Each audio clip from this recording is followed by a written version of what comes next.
안녕하세요. 하루 필수 말씀 충전 하필 큐티 조종환입니다. 오늘 함께 나눌 하나님 말씀은 요한계시록 13장 11절에서 18절까지 말씀입니다. 내가 또 봄에 또 다른 짐승이 땅에서 올라오니 어린 양같이 두 뿔이 있고 용처럼 말을 하더라, 이렇게 되어져 있어요.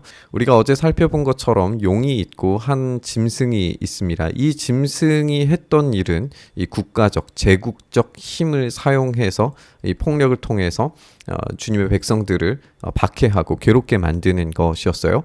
오늘은 또 다른 짐승이 땅에서 올라오는 것을 보게 됩니다. 어제는 이제 바다에서 올라왔고 오늘은 땅에서 올라오는 또 다른 짐승이 등장을 하는데, 이 짐승이 하는 것은 용처럼 말을 해요. 그가 먼저 나온 짐승의 모든 권세를 그 앞에서 행하고 땅과 땅에 사는 자들을 처음 짐승에게 경배하게 하니 곧 죽게 되었던 상처가 나은 자다. 이 짐승을 경배하게 만듭니다. 우리가 어제 살펴봤던 것처럼 용은 짐승에게 권세를 주고 이 짐승은 용이 하는 행위대로 힘과 폭력을 사용합니다.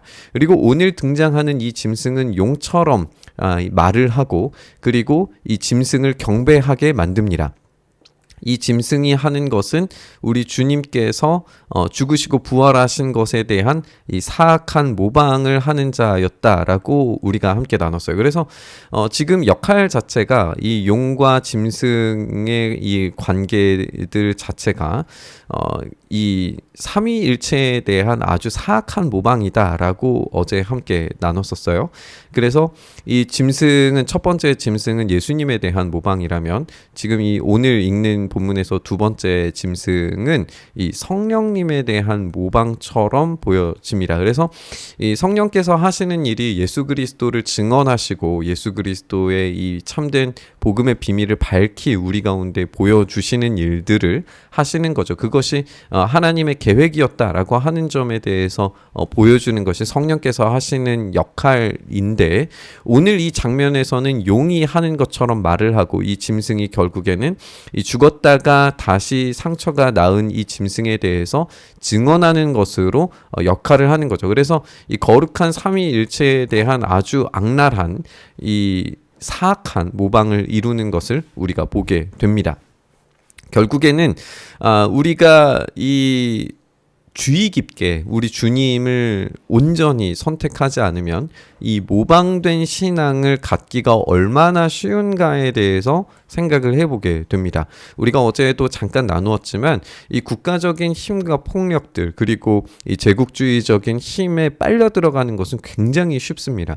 그리고 그 안에서 평화, 또 어떤 이 제국주의적인 힘과 이 권세 안에서 굴복하는 것이 참 쉬운데, 그것들을 통한 유사한 신앙을 만들어내기가 굉장히 쉽죠. 그 유사한 그리스도인들이 얼마나 많이 양산되어져 가는가를 우리가 역사 안에서 살펴볼 수가 있습니다. 그렇기 때문에 오늘 이 두 번째 짐승은 이 모방된 신앙을 만들어내는데 최적화된 이 짐승이다라고 볼 수 있을 것 같아요. 그래서 이 두 번째 짐승은, 우리가 어제는 이제 제국주의적인 어떤 힘과 폭력에 대한 짐승이었다면, 오늘 짐승은 이 종교적인 이 짐승이다. 종교적인 신앙을 만들어내는 그런 짐승이다라고 하는 점을 우리가 보게 될 겁니다. 큰 이적을 행하되 심지어 사람들 앞에서 불이 하늘로부터 땅에 내려오게 하고, 이것은 엘리야를 통하여서 하셨던 그 기적을 지금 모방하고 있는 거죠. 그러니까 이런 기적들을 보면서 아주 종교적인 모습을 보여줍니다. 이 종교적인 이 미혹을 통하여서 얼마나 많은 사람들이 그리스도로부터 떠나게 되는가를 우리가 생각하게 되죠. 짐승 앞에서 받은 바 이적을 행함으로 땅에 거하는 자들을 미혹하여 땅에 거하는 자들에게 이르기를 칼에 상하였다가 살아난 짐승을 위하여 우상을 만들라. 이렇게 예수님이 아닌 대체된 예수님을 만드는 거죠. 대체된 예수님, 모방한 사악한 모방을 하고 있는 이 짐승을 위하여서 우상을 만들고 우상 숭배를 하도록 만드는 겁니다. 그래서 겉으로는 굉장히 이 종교적이고 겉으로는 굉장히 온화해 보일지 모르지만 그 안에는 예수님을 대체하는 수많은 것들이 여기 안에 다 들어갈 수 있겠죠. 그가 권세를 받아서 그 짐승의 우상에게 생기를 주어 그 짐승의 우상으로 말하게 하고 또 짐승의 우상에게 경배하지 아니하는 자는 몇이든지 다 죽이게 하더라 라고 되어져 있습니다. 우상은 사실 말하지 못하는 존재죠. 그냥 물질 그 자체입니다. 근데 여기에 생기를 주어서 말하게 만듭니다. 그래서 이것은 마치 이 마른 뼈들의 생기를 불어넣어 살아나게 만드는 에스겔의 이 환상이 모방되는 것처럼 보여요.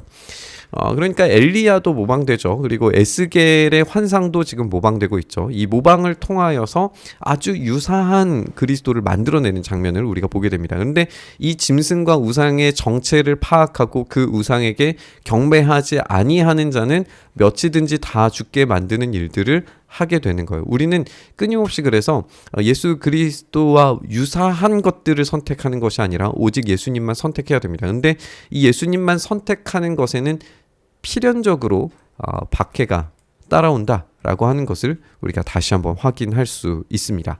그가 모든 자, 곧 작은 자나 큰 자나 부자나 가난한 자나 자유인이나 종들에게 그 오른손에나 이마에 표를 받게 하고 누구든지 이 표를 가진 자 외에는 매매를 못하게 하니 이 표는 곧 짐승의 이름이나 그 이름의 수라라고 그렇게 되어져 있고 지혜가 있으니 총명한 자는 그 짐승의 수를 세어보라 그것은 사람의 수니 그 수는 666이다 라고 이야기하고 있습니다.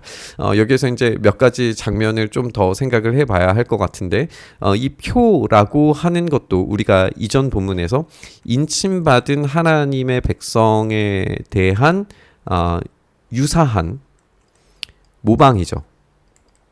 그러니까 사탄이 할 수 있는 것은 스스로 하는 것은 아무것도 없습니다. 우리 주님을 끊임없이 모방하는 것뿐이에요. 그리고 이 모방을 통하여서 어떤 사람이든지 매매를 못하게 한다라고 하는 것으로 보아서 이 짐승이 하려고 하는 것은 종교적, 경제적 힘을 사용하고 있다는 것을 볼 수가 있습니다. 이 경제적인 탄압들이 일어나는 것과 종교적인 것들이 연결되는 것, 우리의 시대에서는 잘 이해가 안 될지 모르지만 우리가 요한계시록 처음 시작하면서 교회들이 닥쳤던 상황들을 생각해 보면 아주 자연스럽게 이해할 수 있어요. 그 로마에서는 이 길드라고 하는 곳에 반드시 들어가야 하고 이 길드 안에서 매매가 가능하고 이 길드가 허가되기 위해서는 황제에 대한 숭배가 필요했어요. 이 황제 숭배가 없이는 길드가 운영되지를 않습니다.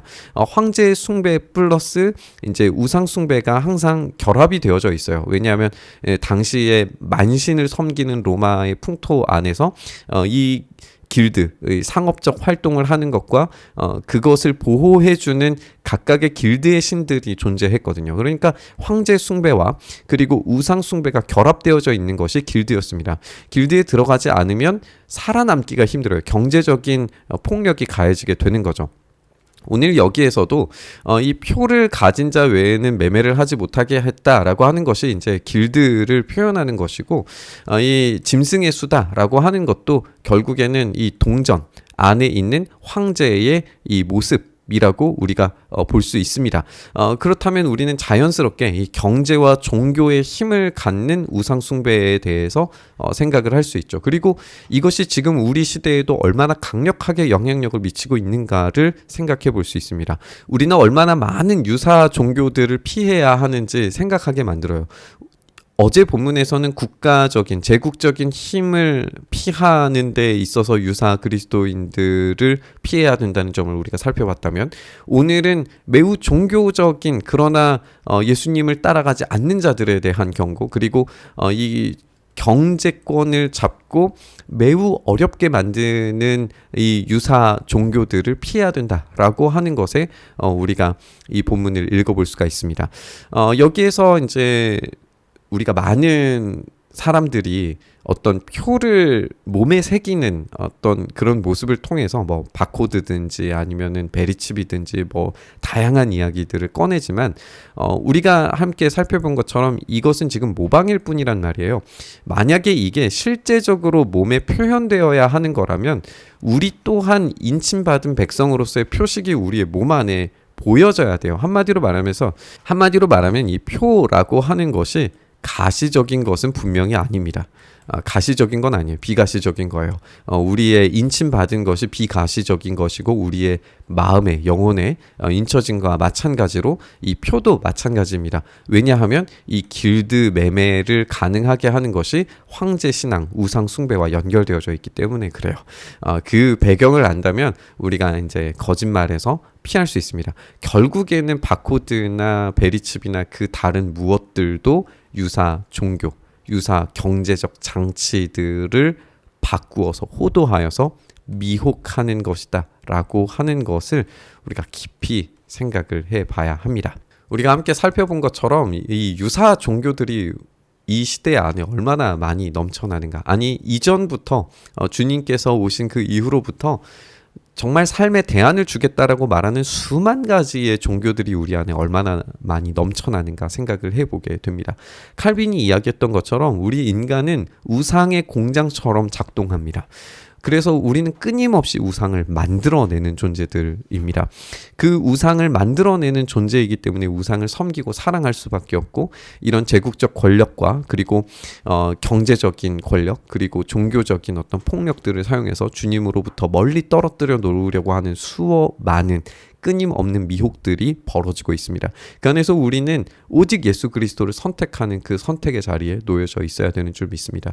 어떤 유혹에도 흔들리지 않고 우리의 삶이 오직 주님만을 선택하는 삶 살기를 간절히 바라고 소망하면서 우리 묵상의 자리로 나아가시죠. 주님, 우리가 어떠한 어려움이 닥친다고 하더라도 우리가 경제적인 어떤 능력들, 종교적인 어떤 어려움들에 우리가 빠져서 휘청휘청 거릴 때에 우리가 그럼에도 불구하고 오직 주님만을 선택하고 붙잡으며 주님께서 우리의 유일하신 도움이심을 고백함으로 나아가게 하여 주시옵소서. 그 참된 선택이 주님의 도우심과 주님의 일하심과 주님의 역사하심을 경험할 수 있는 유일한 방식이라는 것을 우리가 생각하면서 우리가 그 순종의 자리에서 복종의 자리에서 참된 은혜 경험하는 우리의 삶 되게 하여 주시옵소서. 그렇게 우리의 삶 붙들어 주시기를 간절히 바라고 소망하며 우리 주님 예수님 이름으로 기도드리옵나이다. 아멘.